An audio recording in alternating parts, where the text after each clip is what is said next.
Good morning and welcome to Let Us Reason Together. Today is February 19th, 2026, and a very happy birthday to my granddaughter Magnolia today. She turns 6 years old today. Hard to believe. So happy birthday, Magnolia. Well, we turn our attention from really what we're seeing here.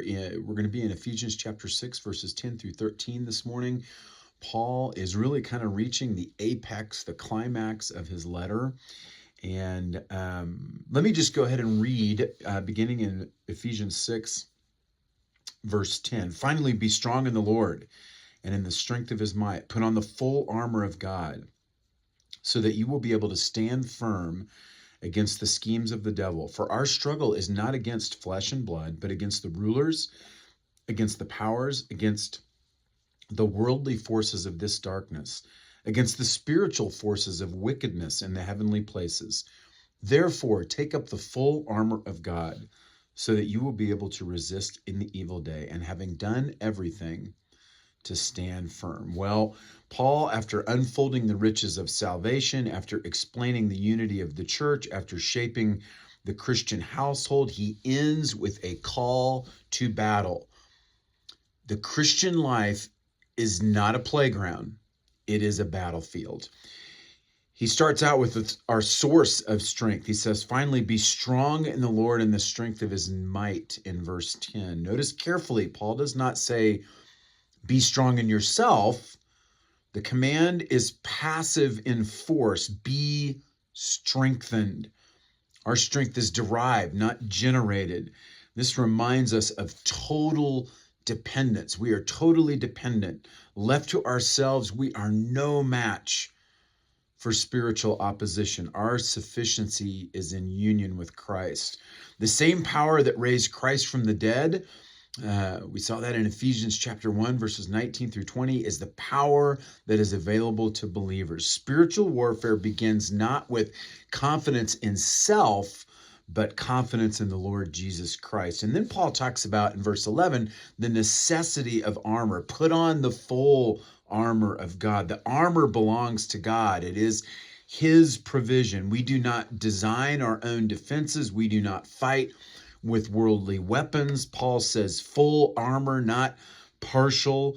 Selective obedience leaves us vulnerable.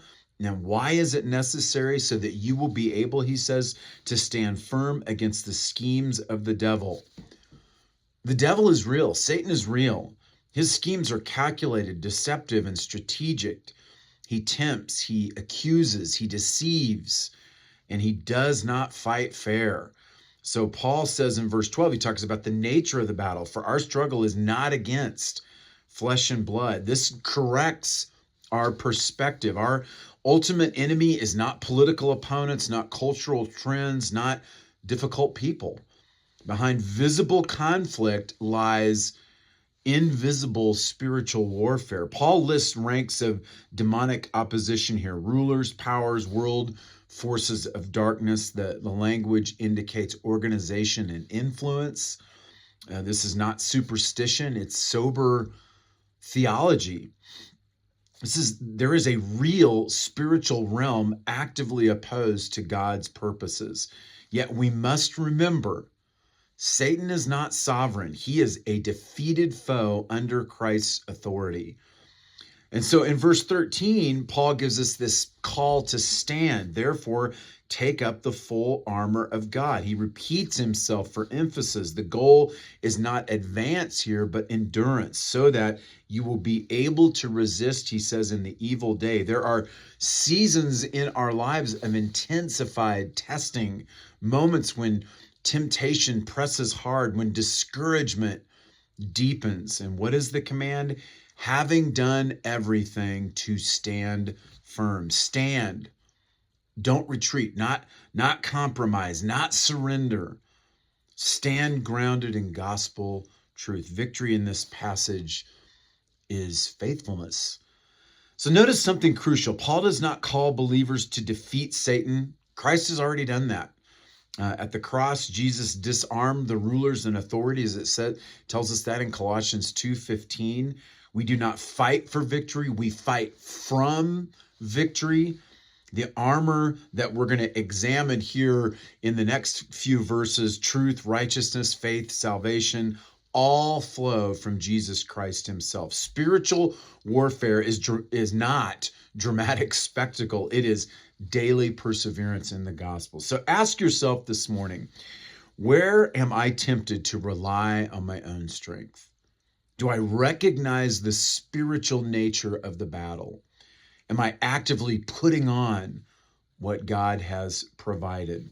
The Christian life requires alertness, but it also rests in assurance because the Lord is strong. Well, I want to thank you for joining me this morning.